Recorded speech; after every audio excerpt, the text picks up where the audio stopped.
आपल्या परिसरातील बातम्या पाहण्यासाठी चॅनलला सबस्क्राइब करा, व्हिडिओला लाईक करा आणि बेल आयकॉन दाबायला विसरू नका।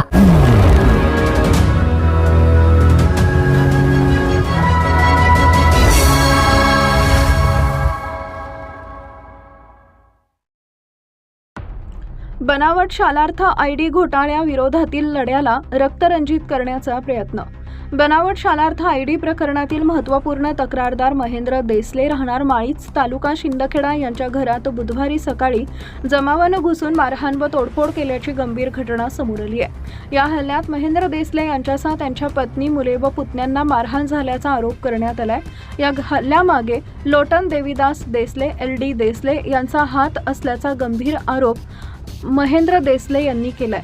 संबंधित व्यक्ती भाजपाशी संबंधित कार्यकर्ते असल्याचेही सांगण्यात येत असून या आरोपांची निष्पक्ष चौकशी करण्याची मागणी करण्यात आली आहे। मात्र या आरोपांची अधिकृत पुष्टी अद्याप झालेली नाही। महेंद्र देसले यांनी बनावट शालार्थ आयडी तसेच कथित बोगस मान्यतांबाबत यापूर्वी विविध तक्रारी करून पाठपुरावा केलाय। त्यामुळे तक्रारी मागे घेण्यासाठी किंवा प्रकरणाचा पाठपुरावा थांबवण्यासाठी दहशत निर्माण करण्याच्या उद्देशाने हा हल्ला झाला का याचा तपास पोलिसांनी करावा अशी मागणी होतीये।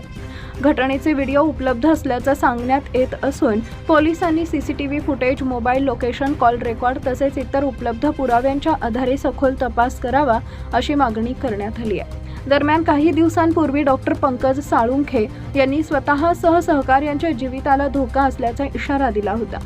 त्यानंतर त्यांच्या निकटवर्तीय महेंद्र देसले यांच्या घरावर झालेल्या हल्ल्यामुळे या प्रकरणाची गांभीर्याने दखल घेण्याची मागणी होती आहे। हल्ले करून बनावट शालार्थ आयडी प्रकरणातील लढा थांबणार नाही। हल्ल्यात सहभागी असलेल्या प्रत्येक व्यक्तीचा पडद्यामागील सूत्रधाराचा निष्पक्ष तपास करून कठोर कारवाई झाली पाहिजे अशी भूमिका तक्रारदारांकडून व्यक्त करण्यात आली आहे। या घटनेमुळे बनावट शालार्थ आयडी प्रकरणाला आता नवे वळण मिळाले असून पोलिसांच्या तपासाकडे सर्वांचं लक्ष लागलंय। Zunjar Kranti news bureau, Dhule.